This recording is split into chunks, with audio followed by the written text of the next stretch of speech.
Voilà. Alors, on va parler céréales, parce qu'effectivement, on a vu l'importance du pain, par exemple, dans notre alimentation, dans notre culture, dans notre civilisation, si on veut. Nous, on est voilà, d'une civilisation du pain. Il y a d'autres civilisations qui ont bâti leur histoire, par exemple, sur le riz, sur d'autres pseudo-céréales comme la quinoa ou d'autres. Mais aujourd'hui, on va se focaliser un petit peu sur le pain et on ira quand même prendre un petit dessert dans d'autres familles de plantes qui créent toute cette biodiversité qu'on a autour de nous. Donc voilà, je peux accueillir d'abord Fabien Thubert qui va nous présenter un petit peu qui il est, qu'est-ce qu'il fait, comment est-ce qu'il voit son rôle aujourd'hui. Alors bonjour à tous.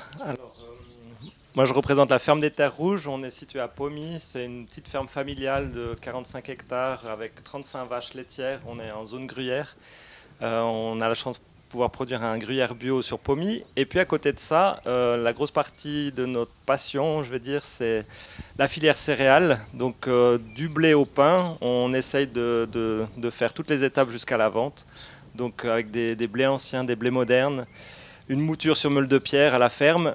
Et puis un fournil avec un four à bois. On travaille le pain vraiment simplement à l'ancienne, au levain, avec de la vente directe 3 fois par semaine. Voilà. Et des livraisons dans la région. Tout un programme aussi, polyculture, élevage, intéressant. Voilà, à ma gauche, Raphaël Chupard. Je te laisse te présenter peut-être. Alors Raphaël Chupard, boulanger-pâtissier à Gland, en face de la gare. J'ai mon entreprise depuis 10 ans. Maintenant, depuis 5 ans, je travaille avec Francis Yagui, qui a un moulin à meule de pierre et qui me fait des farines de blé moderne, de blé ancien. Et puis, je fais principalement des pains au levain ou avec une toute petite ajonction de levure. Et puis, je travaille aussi un petit peu avec le moulin de Lavaux. Voilà. Pas d'inquiétude, on expliquera encore après que sont les blés modernes et anciens, etc. La fameuse querelle des anciens et des modernes. Un autre transformateur, François, est-ce que tu peux présenter ton activité, d'où tu viens ? Bonjour, moi François Glauser, je viens de Chanvan. Je suis cuisinier de métier, mais depuis déjà 4-5 ans, je fabrique des pâtes. Donc pâtes au blé dur, pâtes aux céréales bio du canton de Vaud. Et voilà. Ouais, super. On aura l'occasion d'en reparler un peu parce qu'effectivement, tu as amené quelques échantillons qui ont l'air bien appétissants. Devant toi, merci. Et Francis Yagui de Coinsin. Alors, qu'est-ce qui se passe à Coinsin ? Alors, il se passe pas mal de choses à Coinsin. J'ai repris la ferme avec ma femme, Marie. Francis Yagui, la ferme Yagui à Coinsin. Et puis, on a repris là en 2011 et on est gentiment parti sur la vente directe. Et actuellement, depuis quelques années, on fait que de la vente directe. Tous nos produits sont vendus direct dans les épiceries ou à la ferme directement. Et puis, on a des poules pondeuses depuis 2016 pour élargir. Et on fait de l'huile à la ferme, on fait de la farine. On travaille avec la boulangerie Raphaël à Gland. Et puis on fait diverses activités, on a une quinzaine de différentes cultures et c'est passionnant et on adore ça. Oui, il me semble aussi qu'il y a un bel enthousiasme sur ce plateau.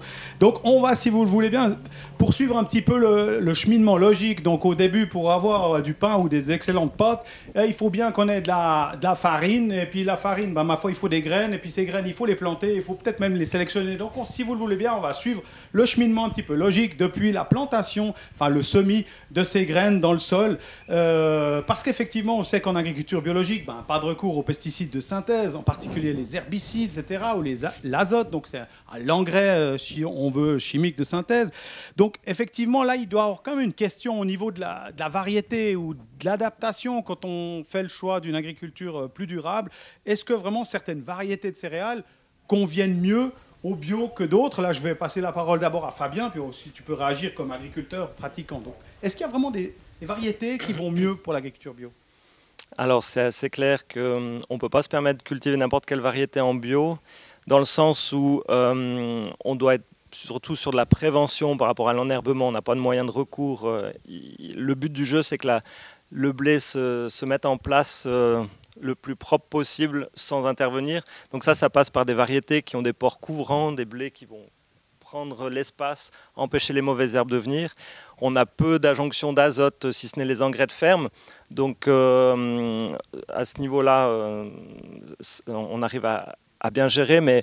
Et puis l'enherbement, on le travaille avec les RC-tri, les choses comme ça. Mais c'est clair que la variété a vraiment un enjeu fort. Si on prend une variété très productive, avec un port très bas, qui va laisser passer beaucoup de lumière, on se fait vite envahir par les mauvaises herbes et puis on veille à ça. Donc les variétés, on va puiser dans les variétés modernes seulement certaines variétés qui conviennent au bio, qui sont sélectionnées pour le bio. Peter Kunz, par exemple, fait un gros travail dans ce sens-là, mais aussi Agroscope Changin. Il ne travaille pas sur des variétés pour les mêmes territoires, les mêmes climats.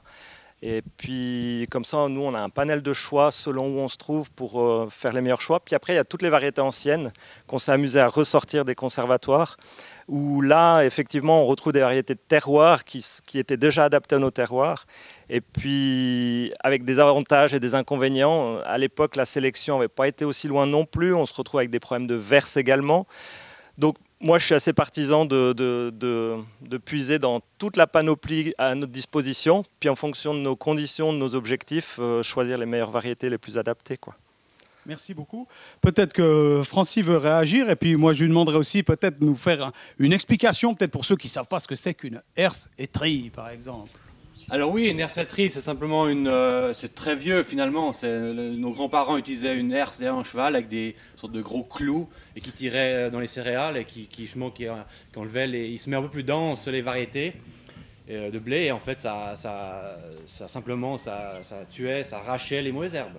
Et de nos jours, on est un peu plus perfectionné, la moderne.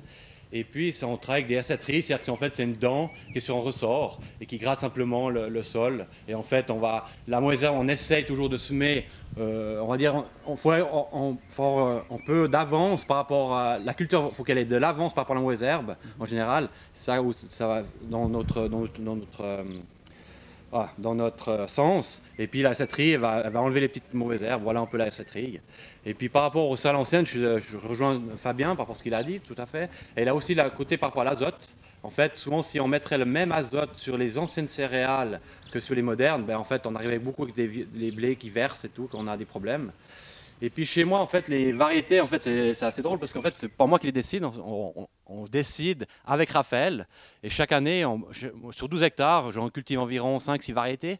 Et chaque année, on essaie des nouvelles variétés avec Raphaël, parce que pour moi, l'important, c'est que finalement, c'est le résultat. C'est-à-dire que si je cultive certaines variétés, mais qu'en fait, mon débouché, c'est Raphaël, c'est lui qui va décider, en fait, on va décider ensemble de savoir quelles variétés sont mieux adaptées par rapport à la panification. Voilà. Ouais, super. On va revenir un peu sur ces partenariats qui se réinventent maintenant entre paysans, producteurs de céréales et finalement transformateurs, boulangers ou producteurs de pâtes. Parce que maintenant, les 50 dernières années, on a tout cloisonné. Tu es agriculteur, tu fais que de l'agriculture et le reste, tu t'en occupes pas. Et c'est vraiment, on va un peu approfondir ça parce que c'est très très important. Alors, je suis tout à fait d'accord avec toi parce que j'aime bien le mot que tu as utilisé, partenariat. C'est-à-dire que c'est exactement ce qu'on a avec Raphaël. Il faut sortir un peu du je vends ma céréale à un centre collecteur. Le centre collecteur, il y a un meunier après derrière, il n'y a aucune relation, connexion. Que là, on a une connexion directe avec le transformateur. Ouais, c'est essentiel et on va le voir plus tard. Et puis effectivement, juste aussi pour préciser quelque chose, quand on parle de blé moderne ou de blé ancien, en gros, pour schématiser, après la Deuxième Guerre mondiale, 1945, un petit peu après, début des années 50, la recherche agronomique suisse a développé des variétés qui sont dites les premiers blés modernes, qui s'appelaient Montcalm, 1 et 2 d'ailleurs. Et puis maintenant, avec vos démarches partout, on arrive parfois, dans certaines parcelles, pas partout, mais à ressortir des vieilles variétés, des anciennes variétés qui peuvent être difficiles à la culture, mais parfois, des fois intéressantes aussi à transformer. On parlait tout à l'heure à la pause d'amidonniers, d'engrains, de choses comme ça qui sont presque les ancêtres de nos céréales. Et voilà, tout ça est très intéressant. Et on remercie aussi ici en passant tout le travail qui a été fait par les stations de recherche qui, malgré avoir mis ces variétés modernes sur le marché, ont gardé les vieilles céréales, les vieilles variétés. On en a des petits paquets, congelés, pas congelés, comme on appelle ça, cryo, machin. Enfin bref, au froid, à changer dans un grand frigo. Et on a possibilité en Suisse, ça c'est génial, aussi d'aller chercher ces vieilles variétés. C'est tout à fait public et c'est une belle prestation qu'on a.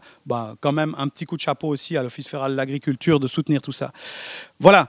Après, ces variétés que vous cultivez, tu as parlé déjà des meuniers, enfin après du travail aussi du boulanger, etc. Finalement, c'est quoi l'intérêt pour un paysan d'avoir son moulin à la ferme? C'est quoi l'intérêt d'avoir ça, d'avoir un propre moulin, de devenir finalement meunier en plus que paysan? C'est quoi? Alors, ce qui est très intéressant, c'est de faire la continuité du semis. On cultive la plante, on la récolte, moi j'ai la chance de récolter moi-même, on la stocke, on la nettoie, c'est-à-dire qu'il y a plein d'étapes finalement que le consommateur ou que il voit un bout de pain, il y a un artisan derrière, mais derrière ça, il y a plein d'étapes. Et en fait, qui donnent des challenges. Nous, on aime les challenges. Et en fait, il y a le stockage, justement. Après le stockage, il faut nettoyer la graine avant la moudre. Après, il faut un moulin. Et après, on va livrer ça chez le boulanger. Et en fait, alors ça, c'est un des points. Le deuxième point, et c'est aussi que la façon que ça apporte une valeur ajoutée, il y a la ferme. Parce qu'au lieu de donner le travail à certains moulins, on ramène la valeur ajoutée à la ferme. Et en plus, c'est une activité de plus. C'est-à-dire que c'est passionnant de faire une activité de plus. Et c'est surtout de voir, c'est ce qui m'a lancé dans la vente directe. Je serais dommage de laisser, c'est comme donner à faire ses moissons, c'est-à-dire qu'on cultive toute l'année, puis la moissonneuse-batteuse, on donne une entreprise à le faire. Alors je trouve que c'est exactement pareil avec le moulin. C'est super intéressant de voir la transformation de notre produit qu'on a produit chez nous, et d'après de pouvoir le donner aux clients direct, ou bien avec un transformateur comme Raphaël, une boulangerie. Ouais. Et Fabien, toi, comment ça se passe au niveau de cette activité de meunerie?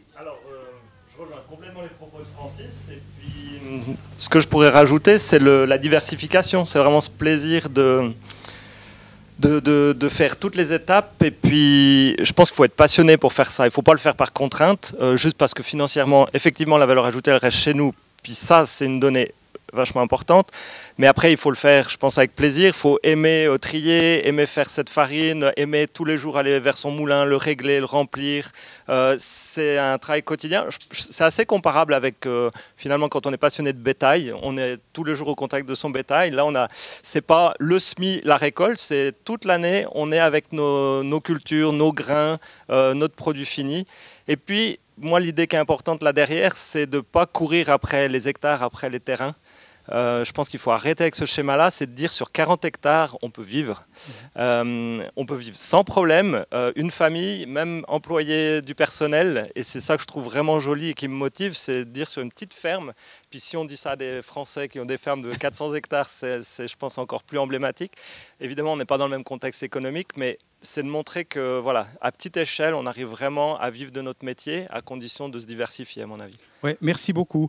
Et puis effectivement, je pense que tout le monde ou presque tout le monde a une idée un peu à quoi ressemble un champ de blé, un champ de céréales. Mais par contre, les étapes que vous venez de mentionner, donc l'aspect de la meunerie, du moulin, et on va parler un petit peu de moulin bien particulier pour les farines que vous faites. Je pense qu'il y a plein de gens qui n'ont aucune idée comment ça se passe. On imagine le moulin, on va dire hollandais, avec des grandes pales. Meunier, tu dors, ton moulin va trop vite. Mais je veux dire, on va voir maintenant, grâce à une petite vidéo, je crois que vous avez envoyée, à quoi ressemble vraiment un moulin de ferme, un moulin de paysans meuniers aujourd'hui. Et puis ça, je pense que ça va être une belle découverte aussi pour les gens. Merci pour la petite vidéo. Bonjour, je m'appelle Marie Yagui et je voulais juste vous montrer notre moulin à meule de pierre de type astrier que nous avons à la ferme depuis 2015. C'est donc un outil qui permet aux paysans d'être autonomes, d'avoir une activité supplémentaire à la ferme et puis de mieux valoriser ses céréales. Donc, cet outil est capable de faire une mouture douce, c'est-à-dire que le grain est moulu tout en douceur entre les deux pierres, et l'enveloppe du grain est enlevée presque en entier, et puis la farine est ensuite tamisée dans la bleuterie. Ici, je vais vous montrer. Voilà, elle est tamisée et elle arrive ensuite dans les sacs qui sont à côté du moulin avec une vis sans fin.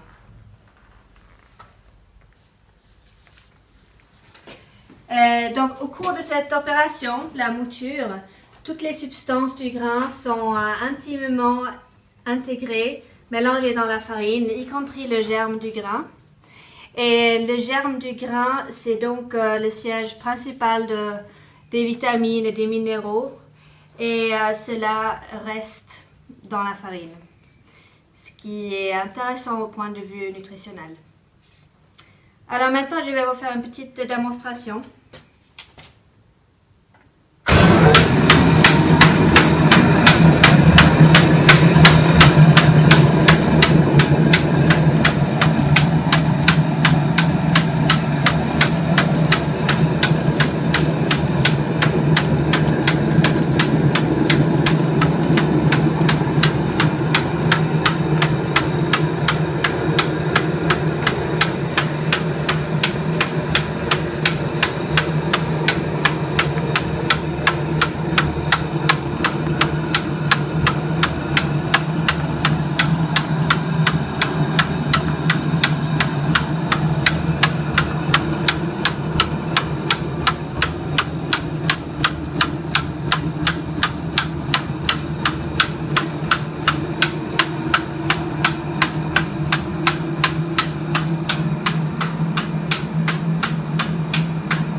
Voilà, vous avez donc pu vous rendre compte un peu comment fonctionne un moulin. Vous voyez, c'est une installation à taille humaine. On peut encore imaginer, on voit quasiment le cheminement de la graine et aussi des parties qui tournent après du blutage, donc la partie aussi pour enlever certaines parties dans la farine, etc. On voit sur ces installations comment ça fonctionne.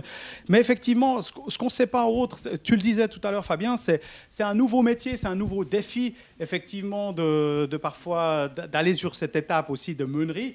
Et puis, il y a quand même aussi pour le terme de stockage de la farine, on le sait d'ailleurs dans nos maisons, des fois, ce n'est pas évident de stocker déjà des farines à petite échelle. Alors, j'imagine quand tu passes de ton kilo dans ton armoire, quand tu passes à quelques centaines, voire quelques milliers de kilos, mais comment ça se passe aussi au niveau du stockage, par exemple, de ce produit qui est déjà presque fini. Et puis peut-être que là, aussi pour illustrer les propos, sur la ferme des Terres Rouges de Fabien Thubert, on peut passer quelques illustrations en même temps. Alors, je dirais que la première des choses, c'est de pas forcément stocker la farine, mais stocker le grain un maximum et de faire la farine en continu la plus fraîche possible. En tout cas, nous, en boulangerie, on apprécie vraiment d'avoir de la farine fraîche. Et il me semble avoir eu des échos d'autres boulangers que c'est des choses des fois rares et appréciables. Et puis du coup, nous, notre gros boulot, c'est de stocker ce grain propre. Et puis pour éviter les mythes, justement, c'est déjà dans cette phase-là. Ça veut dire à la récolte, trier, pré-trier le plus vite possible ce grain.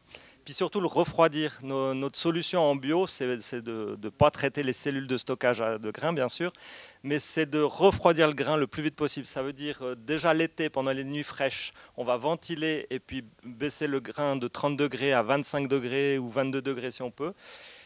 C'est un exemple. Et puis dès l'automne, dès l'hiver, dès les premières nuits fraîches, dès les premiers temps frais, on baisse la température. Et au cœur de l'hiver, on essaye d'avoir du grain qui est entre 0 et 5 degrés. Et puis là, on a une masse fraîche qui pourra tenir tout le printemps jusqu'à l'été suivant, où les petits insectes n'auront pas trop envie de venir dedans. Ils préfèrent être au chaud ailleurs que dans le grain. Donc ça, c'est vraiment la stratégie majeure. Puis après, en cas d'invasion quand même de mythes ou comme ça, on a des moyens auxiliaires. On a des petits insectes, des petites guêpes. On peut faire des lâchers de guêpes. C'est des mini-guêpes qui vont aller se nourrir des larves de mythes, et puis ça marche assez bien. Il faut être régulier, précis, les disposer comme il faut, et puis on arrive tout à fait à se prémunir de tous ces problèmes. Donc en fait, on en vient à des solutions professionnelles finalement. C'est clair que du moment où on fait une étape supplémentaire, on produit, mais si on veut transformer, il faut absolument se renseigner, aller se former ailleurs, et puis être le plus pro possible pour qu'au final, on ait un produit de qualité, quoi. Oui, magnifique. Donc, c'est quand même un autre métier quasiment que celui de stocker convenablement les grains et ensuite la farine. Parce qu'effectivement, ce serait trop dommage quelque part d'avoir fait tous ces efforts déjà en culture et perdre beaucoup au stockage ou à la transformation. On a dit plusieurs fois ce week-end, on le répète, le gaspillage alimentaire, c'est une des pires choses qu'il y a dans nos pays dits industrialisés ou civilisés. Je peux vous dire que moi qui ai travaillé aussi en Afrique, là, le moindre grain de petit quelque chose, il est valorisé soit par un humain, soit par un animal, et des fois c'est indécent, effectivement, ce qu'on perd dans notre transformation, et on parlera plus tard aussi de la consommation ou de la vente. Merci beaucoup Fabien pour ça. Maintenant on arrive plus proche de gentiment, on est en farine, donc voilà, on va arriver vers ce qui est sur vos tables, dans vos magasins, etc. C'est ça qui aussi maintenant nous intéresse, c'est le produit final, qu'est-ce qu'on va faire? On a beaucoup parlé, ou on entend souvent parler de ce levain naturel, etc., ou de la levure, différentes levures. Le vin, peut-être c'est pas très clair pour tout le monde, mais qu'est-ce que c'est vraiment que ce levain? Comment ça se passe? Tu peux nous expliquer, Raphaël? Oui, alors le levain, en fait, c'est une fermentation naturelle et spontanée de la farine avec de l'eau. Donc dans la farine, elle contient elle-même justement des enzymes qui vont dégrader et puis fermenter avec des levures sauvages qui sont présentes dans le grain. Alors que la levure de boulangerie, comme on entend souvent parler, qui n'est pas, entre guillemets, un produit chimique, c'est un produit naturel, mais c'est un champignon de levure qui est sélectionné et qui est multiplié. Donc celui-ci, il va uniquement faire du gaz carbonique, une fermentation alcoolique qui va développer du gaz et puis faire lever le pain, mais qui va apporter aucune dégradation du gluten, des amidons et puis très peu de qualité gustative. Alors que le levain, au contraire, justement, il apporte de l'acide acétique, de l'acide lactique, les levures sauvages, et puis il dégrade une partie du gluten qui a des problèmes de digestion pour certaines personnes. Et là, on développe tout un arôme, tout le terroir en fait du produit. donc qui va être plus ou moins important sur les variétés modernes ou sur les variétés anciennes, où là, c'est beaucoup plus flagrant tout ce qu'on peut développer comme arôme. Ouais, c'est intéressant, des fois j'ai l'impression que tu parles du pain comme du vin, pardon, lapsus révélateur. C'est les mêmes processus, c'est les mêmes processus, ouais. c'est les mêmes bactéries dans le lait, dans les céréales, dans le vin. Quand on fait des analyses, on voit que c'est les mêmes bactéries, c'est les mêmes levures, on travaille avec les mêmes choses. Ouais, c'est bien. Et puis je me demande, justement, pour se reconnecter avec ces méthodes-là que tu as décrites pour le levain, par exemple, mais je pense que pour un boulanger qui a suivi une formation classique, disons, où on apprend à faire du pain, je ne sais pas, relativement industriellement, est-ce que pour changer ça, est-ce que c'est difficile? Je ferai le parallèle avec les agriculteurs. On parle souvent de cette période de la reconversion. Donc on estimait que nos agriculteurs suisses étaient déjà convertis quelque part à la production intégrée, et tout à coup, on les reconvertit une fois pour l'agriculture bio, et souvent, on réapprend son métier. Comment c'est pour un boulanger? Alors pour un boulanger, je pense que c'est plus facile qu'un pour un paysan, parce que le paysan, s'il fait le choix de faire du bio, et puis il fait toute sa surface de culture en bio, puis que rien fonctionne, il n'a rien à la fin de l'année.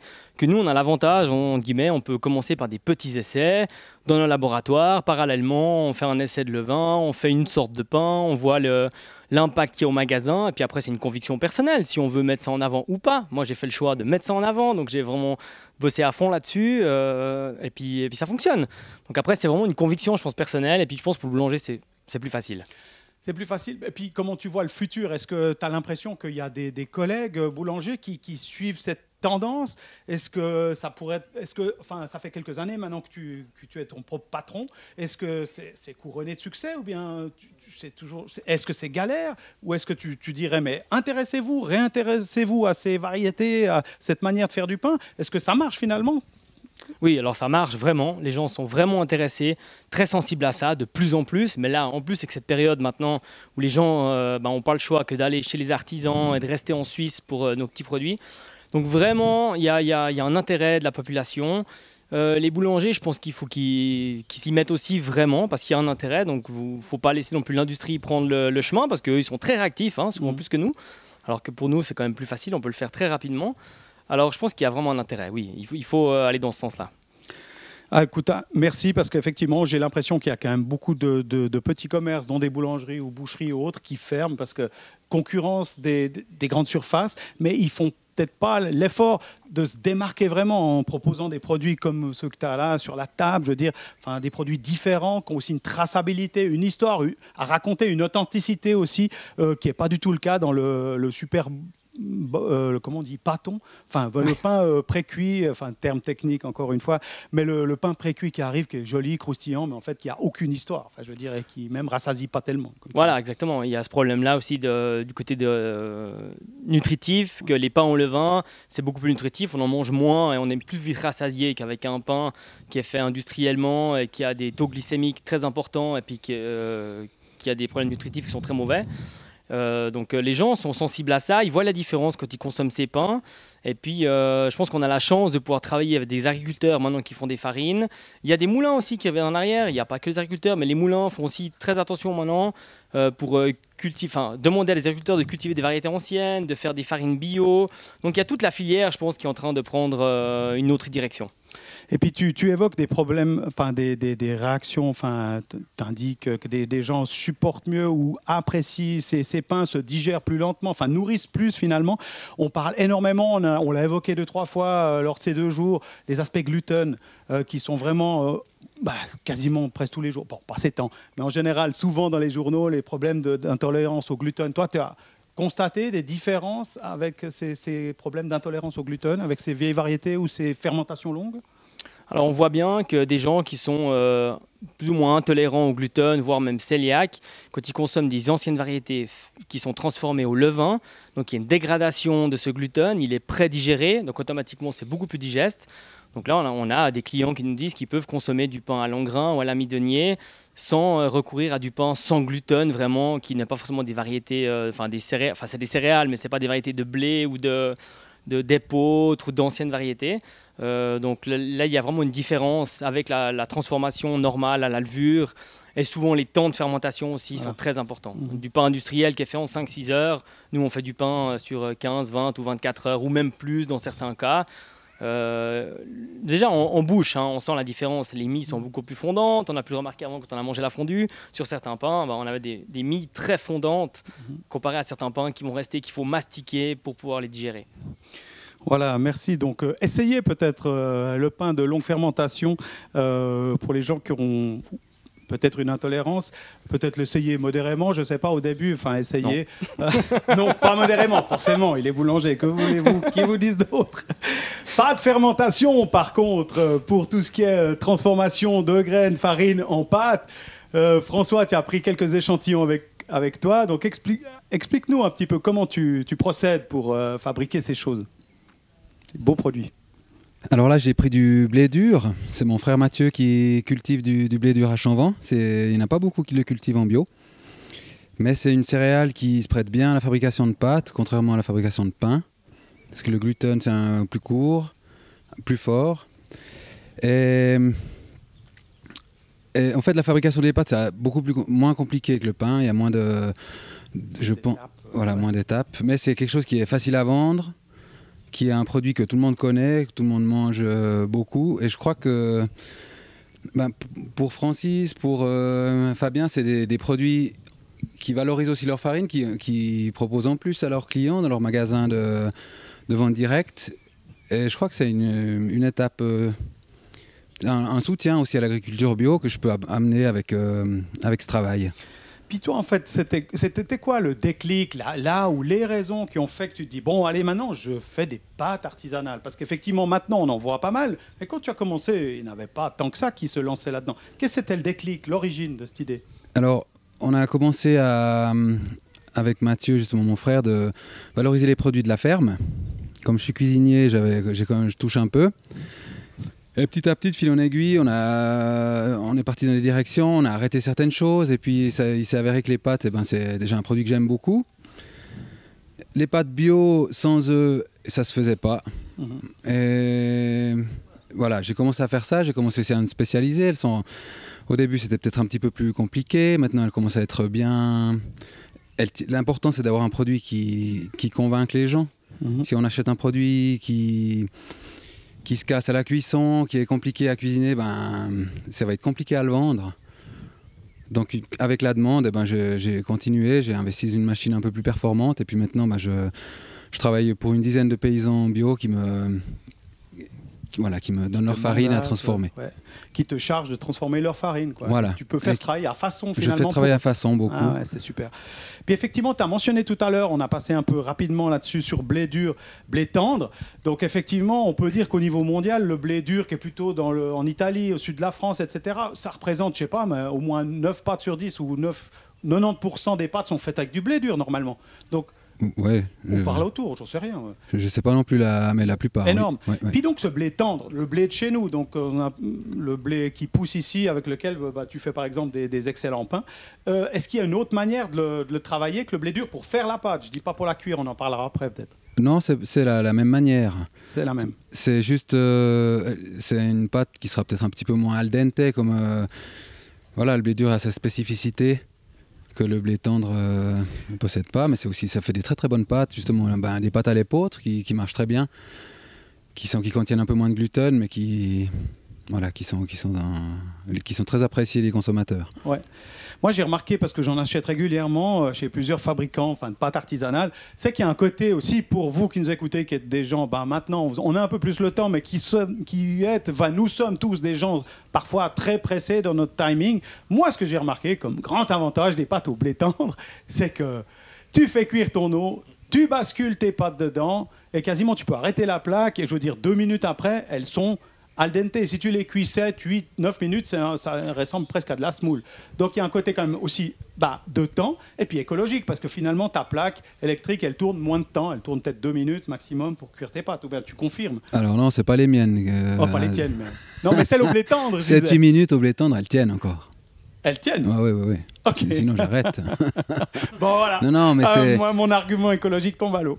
Non, mais oui, on peut très bien 5 minutes. Ouais, 5 minutes. Ouais.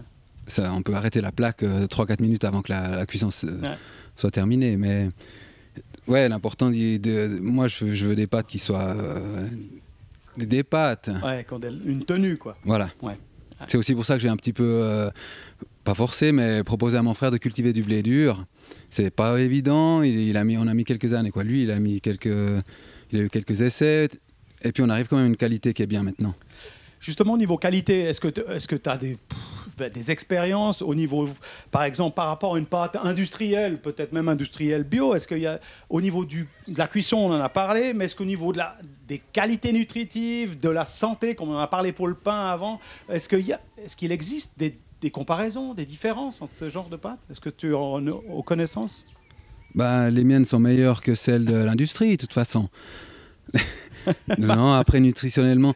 Alors nous, on les sèche, je les sèche à environ 45 degrés. L'industrie, il passe plutôt autour des 100 degrés. Moi, il me faut une douzaine d'heures pour les sécher. Eux, c'est 3-4 heures. Donc c'est tout des... Je produis environ 1500 kilos par mois et l'industrie, c'est 6 tonnes à l'heure. Donc c'est des échelles qui sont complètement différentes. Ouais. Et le produit est aussi différent. Après, les gens... Voilà, et c'est à eux, c'est le goût de chaque personne, mais je crois qu'on sent quand même une différence. Oui, merci. Et puis, effectivement, merci François aussi pour ces produits. Parce qu'effectivement, j'ai aussi l'impression, comme certains paysans meuniers, même qui sont parfois aussi... C'est rare, mais boulanger, comme on a parlé beaucoup des vignerons, etc., on a de plus en plus de gens qui peuvent proposer des pâtes locales et plus tomber sur les fameuses marques qui sont bleues, qui commencent par B, qu'on trouve dans le monde entier. Ça, je trouve, c'est remarquable, quoi. Et c'est vraiment aussi, de nouveau, un partenariat agriculteur, quoi, paysan, avec un transformateur. Puis là, tu vas directement jusqu'au bout du produit aussi, dans le paquet, prêt à être... consommer, acheter, vraiment, ça c'est remarquable. C'est une évolution positive, même si je pense aussi des petites quantités au niveau suisse qui sont vendues sous ça. Mais voilà, elles existent, elles sont là et ça se développe. Et ça, c'est génial. Alors, merci pour ce tour d'horizon sur les céréales. On s'est dit qu'aussi, par rapport au bio et à la biodiversité, les céréales, c'est une très grande famille importante des plantes cultivées en Suisse, dans le monde. Par contre, des fois, on oublie un petit peu d'autres plantes cultivées, justement, biodiversité, on ne va pas retomber dans le schéma de la monoculture et des choses comme ça. Donc, il existe une multitude de plantes. Puis, on a décidé quand même de choisir 2 familles principales à la fin pour ce plateau, pour aussi discuter de ça et puis du potentiel qu'il y a, par exemple, dans les légumineuses. Les légumineuses, détrompez-vous, ce ne sont pas des légumes. Hein. Les légumineuses, c'est des plantes qui ont une faculté incroyable, c'est de prendre l'azote, donc l'engrais de l'air, et de l'utiliser pour faire leur croissance. Donc on n'a pas besoin forcément de mettre de l'engrais qui contient de l'azote. C'est des plantes qui ont développé au fil des millénaires un mécanisme assez fou qui leur permet de prendre cet azote de l'air et de pousser. Il y en a plusieurs en Suisse, il y en a plusieurs dans le monde. Et puis je vais peut-être demander à Fabien, qui connaît très bien aussi, qui en cultive aussi quelques-unes, mais quel type de légumineuses, ces plantes légumineuses, est-ce qu'on peut cultiver en Suisse? Est-ce que tu en cultives aussi sur ta ferme à Pommy? Oui, bien sûr. Je crois que en bio, notre stratégie majeure, c'est de travailler sur les rotations pour avoir un système équilibré, notamment gérer cet azote, comme tu le disais. Et puis, les légumineuses qui marchent bien dans nos régions, moi, je cultive beaucoup de févrole, mais aussi du soya, de plus en plus. Je m'aperçois avec bonheur que le soya marche bien chez nous. On a des variétés maintenant qui sont adaptées à nos terroirs et climats.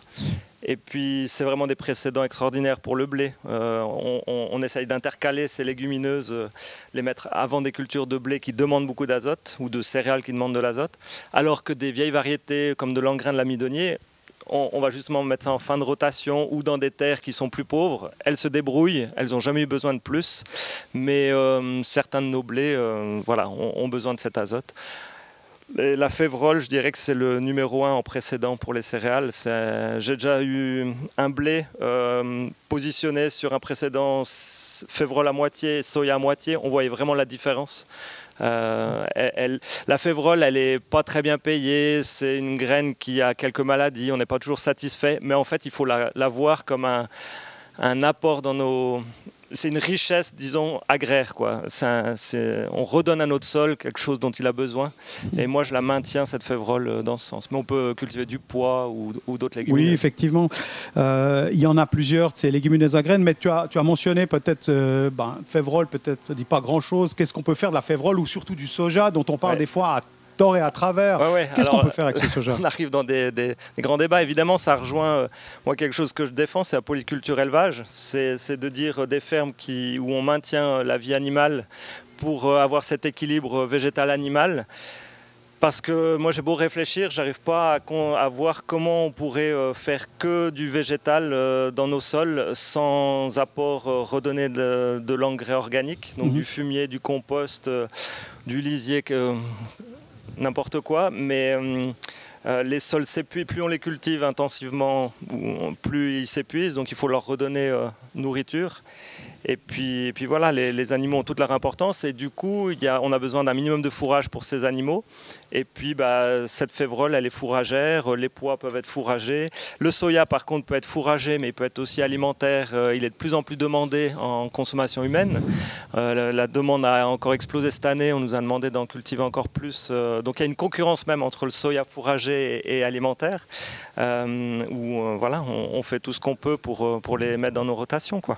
Alors merci, on a compris donc le rôle de cette famille de légumineuses dans la rotation, par exemple par la gestion de la fumure, de la fertilisation pour les plantes, pour le soja. Et je me tourne aussi vers Francis parce que franchement, moi j'ai découvert, enfin j'ai dû dire en grimaçant plusieurs fois comme consommateur lambda, wow, ce soja dont on fait du tofu par exemple, bon, bref, par rapport à une bonne entrecôte, etc., ou un ragoût de bœuf, parfois, personnellement, je sais que, voilà, j'avoue humblement ici mes errances dans le domaine diététique, mais un jour, ça a changé. Le jour où j'ai goûté le soja que tu fais chez toi. Parle-nous-en un petit peu, parce que c'est une histoire assez folle. Ouais, alors, en fait, c'était assez drôle. C'était simplement, on a une amie coréenne, elle est venue en Suisse et puis après quelques années, elle trouvait que le tofu en Suisse, il n'y a pas grand-chose. Ce qui est sur les supermarchés, c'est pas terrible, un peu du caoutchouc. Et puis en fait, elle m'a posé la question et puis en entendant, et puis on a dit pourquoi pas faire du soja. Alors on a commencé la première année à faire du soja et puis en fait, elle a commencé aussi elle-même au tout début dans sa cuisine à faire du tofu. Et en fait, ça a pris gentiment de l'ampleur. Après, elle a ouvert un atelier sur la ferme. Elle a travaillé quelques années là. Et jusqu'à maintenant, elle travaille à 100% à ça, à mine.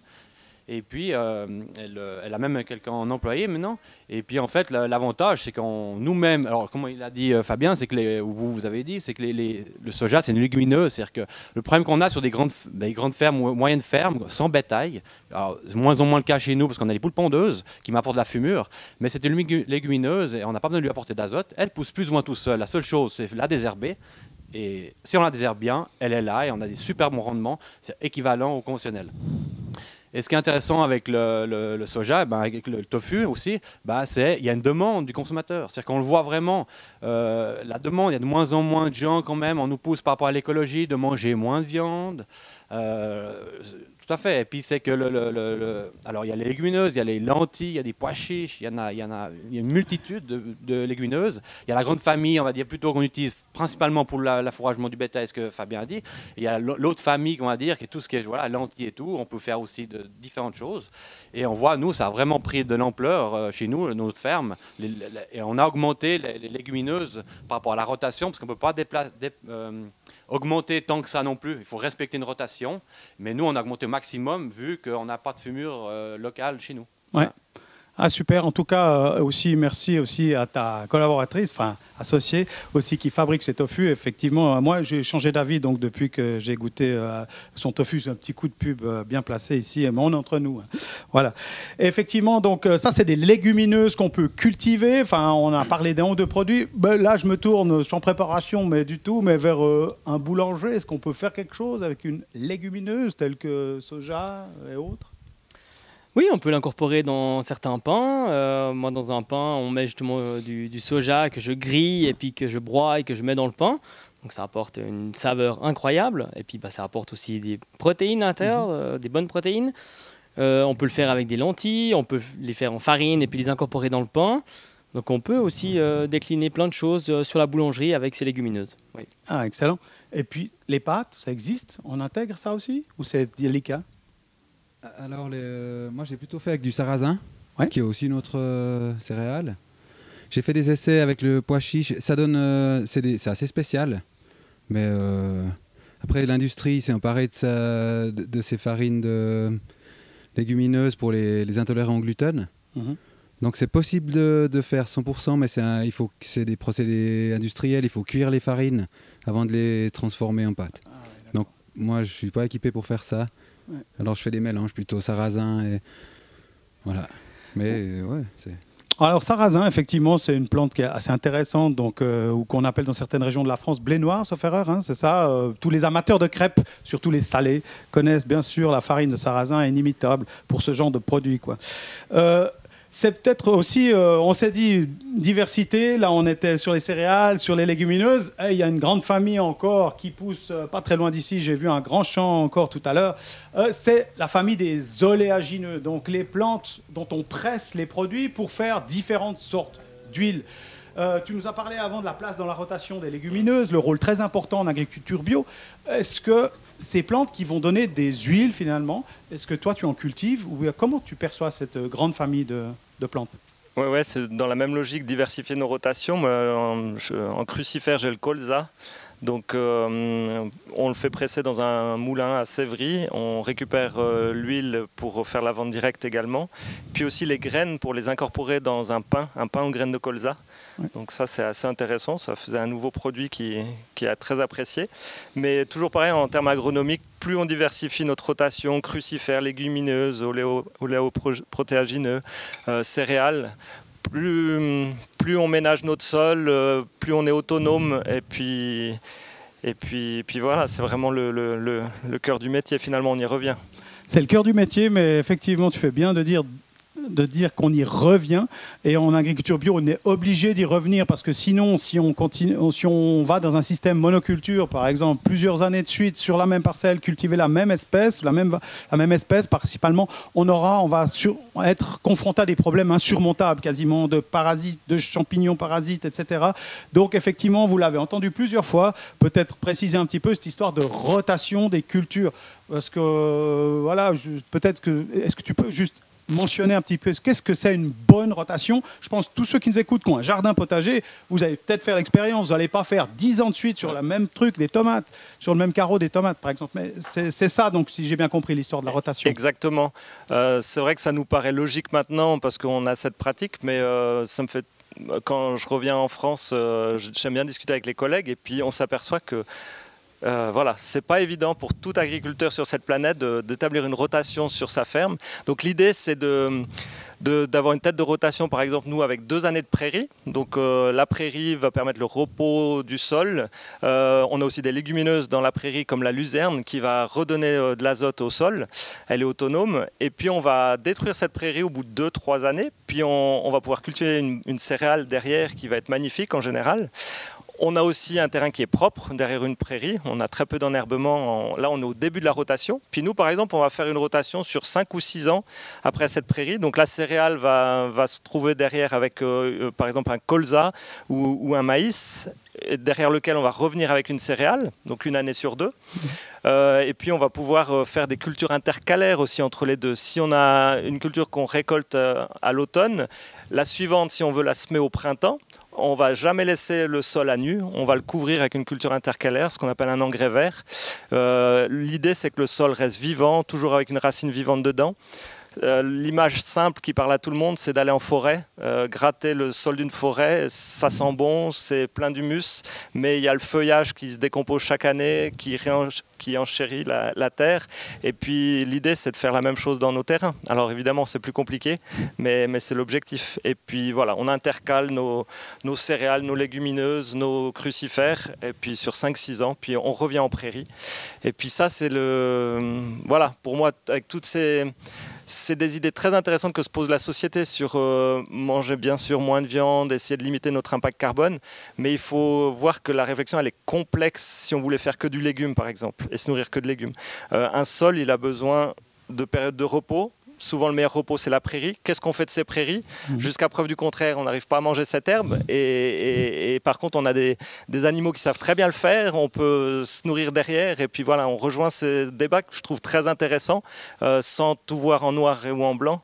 Mais voilà, la rotation, finalement, c'est un peu la clé, quoi. Ouais, merci beaucoup d'avoir précisé. Je pense que c'est vraiment important, essentiel même. Aussi le rôle de l'animal, enfin du ruminant aussi dans ce cycle finalement. Il a sa place ici. Je rappelle aussi qu'en Suisse, effectivement, 70% des terrains qu'on a à disposition sont des herbages. Donc effectivement, tu l'as dit, enfin on mange quand même un peu de salade. Hein, quand même. Mais, bref, à part ces quelques délicieuses salades et la cueillette sauvage qu'on a vu tout à l'heure avec Franck Siffert et compagnie qui sont vraiment des experts là-dedans. Voilà, il nous faut des ruminants pour valoriser ça, une grande partie de notre territoire. Et finalement, notre sécurité alimentaire dépend des herbages et des animaux qui sont capables de mettre ça en valeur. Voilà, parenthèse fermée pour ces herbages et ces animaux. Mais on était sur les huiles tout à l'heure. Et puis, on a entendu, là, Fabien, ce que tu pratiques. Est-ce que toi, Francis, tu cultives aussi ces plantes qui vont donner finalement des huiles ? Alors tout à fait, je dirais la plus connue en Suisse, en Europe en Suisse, c'est le colza. On pense tout de suite à l'huile colza. Après, il y a le tournesol aussi, qui est venu un peu aussi à la mode ces dernières années. Mais en fait, moi, j'ai un petit coup de cœur, ou on va dire un grand coup de cœur, c'est pour la caméline. La caméline, elle est revenue, elle a toujours poussé dans nos contrées, il y a longtemps en arrière. Et en fait, elle est revenue en force depuis 2010 d'un collègue qui a fait son travail là-dessus. Et en fait, cette caméline, on la redécouvre. Simplement, c'est par rapport à ses valeurs diététiques. Ça donne une huile qui est très très riche en oméga 3 et puis qui a aussi une bonne balance entre les oméga 3 et les oméga 6. À savoir que les oméga 6, on en a bien assez. Et puis en fait, elle est aussi riche en vitamine E qui est un antioxydant, c'est-à-dire que elle ne rancit pas. Et après, voilà, c'est une huile vraiment très diététique et qui commence à prendre de l'ampleur. Ils sont partis en 2009 avec 1 hectare et actuellement, je pense, en Suisse romande, il y a une cinquantaine d'hectares ou plus à voir. Et nous, on a commencé depuis 2011-2012 à cultiver cette plante et la presser à la ferme. Et en fait, vu qu'elle est toutes ces huiles, comme le lin, qui est une des huiles la plus riche en oméga 3, mais qui n'est pas forcément la meilleure balance diététiquement, c'est des huiles qui sont plus compliquées à presser en fait. Ça demande plus nous demande du job à faire avec la presse à huile. Et voilà, mais après il y a le lin, il y a plein d'autres, le tournesol, colza, comme on en a parlé, voilà, dans les crucifères. Ouais. Ouais, merci. Je vois que tu as des petits pots devant toi. Est-ce que tu auras par exemple de la caméline dans un de ces petits pots parce que c'est peut-être une plante qui est moins connue par le grand public? Oui, alors tout à fait. La caméline, c'est une toute petite graine qu'on peut voir ici. Là. Tu poses peut-être doucement le pot. Puis, voilà, je la pose dessus. Là. Et en fait, c'est une plante qui a des petits.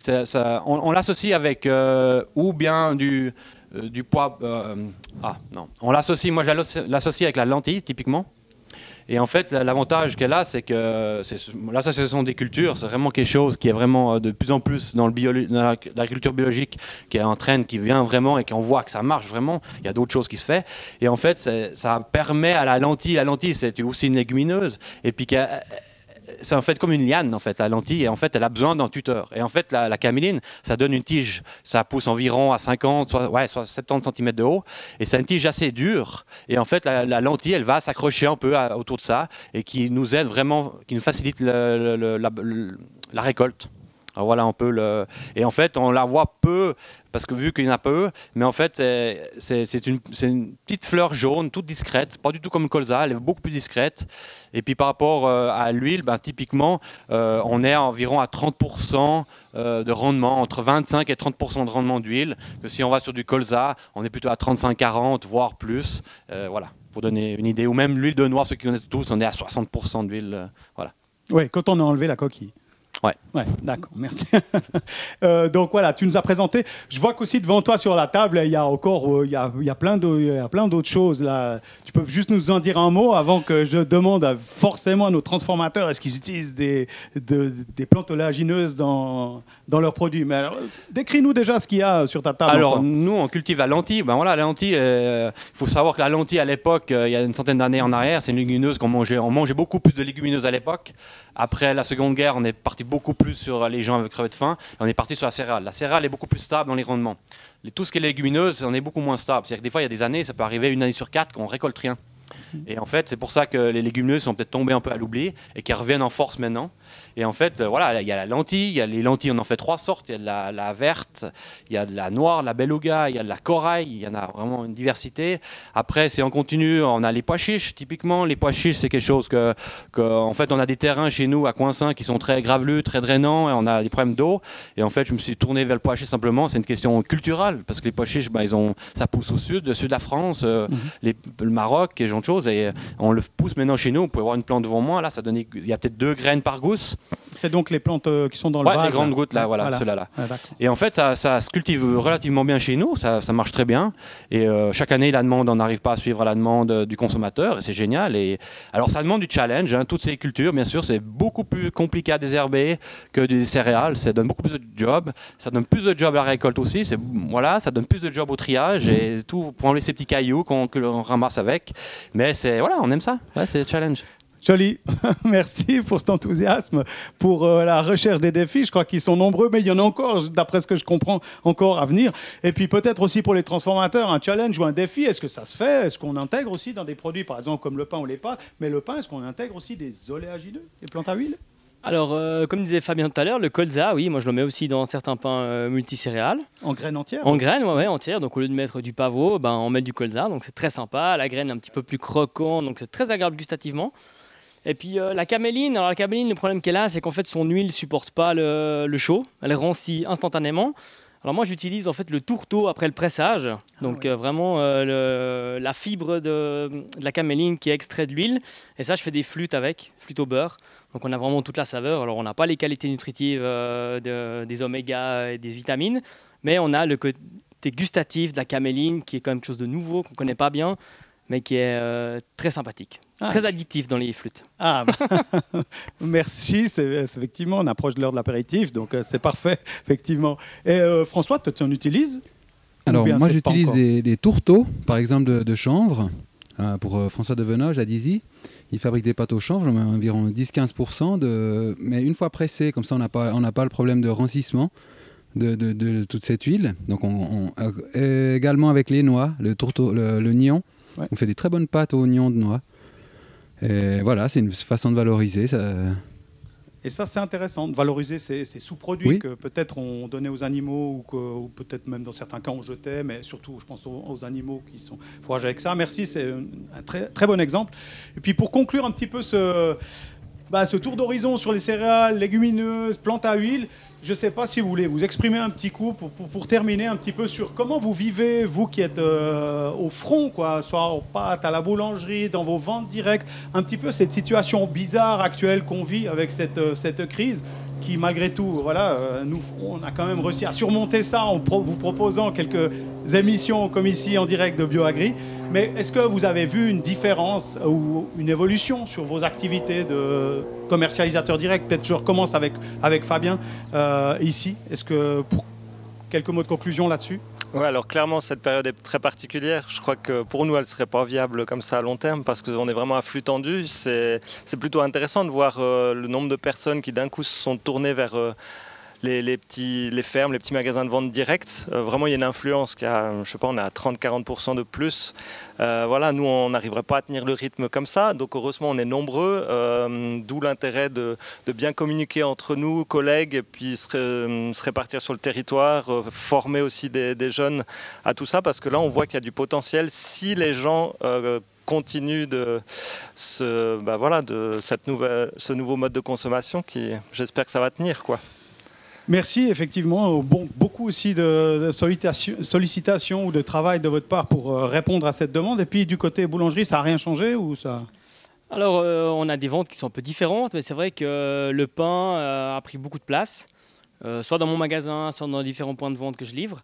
Et puis, je pense que c'est important de faire de la communication là-dessus pour que les gens ils se rendent compte vraiment qu'ils mangent des produits locaux.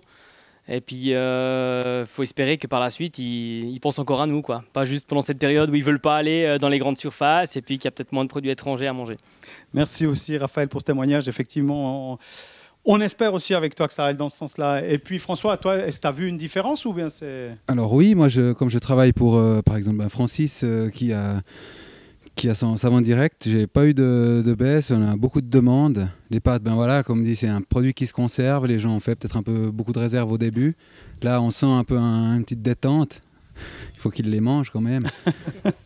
Mais non, alors c'est vraiment une augmentation. Une augmentation et puis en tout cas un soutien, quoi. Ouais, super. Ouais. Intéressant. Et puis alors Francis, pour terminer notre petit tour d'horizon là-dessus. Oui, alors c'était très intéressant. En fait, on était comme les chanceux dans l'histoire. Il y a plein d'autres qui sont bien moins chanceux. Et ce qui était intéressant, surtout, c'était voir quel produit. C'est-à-dire qu'en fait, les gens, ils se sont lancés sur les œufs, sur la farine, sur les légumineuses. On va dire que c'est les 3, légumineuses, farine et œufs, que les gens sont vraiment lancés là-dessus. Et en fait, voilà, il y a plein de gens qui ont découvert. On a vu, il y a des gens qui me disent ça fait 3 ans que je passe avec la voiture, que je vois vos poules au bord de la ferme, mais ils n'ont pas eu le temps de s'arrêter. Ils n'ont pas pris le temps de s'arrêter, ouais. Comme des fois on a dans notre vie toujours un peu le stress. Et en fait, non, je pense que puis on verra. On aime ce qu'on fait et les gens le voient. Et je pense que c'est ça, des bons produits de qualité. Voilà. Je pense que les gens le voient en passant devant chez toi, mais ils l'entendent aussi quand ils vous entendent tous. Donc merci beaucoup à toi Francis pour ce témoignage, aussi François, Raphaël, dans toutes vos activités, et bien sûr Fabien aussi. Merci beaucoup pour participer à ce plateau sur les céréales. Et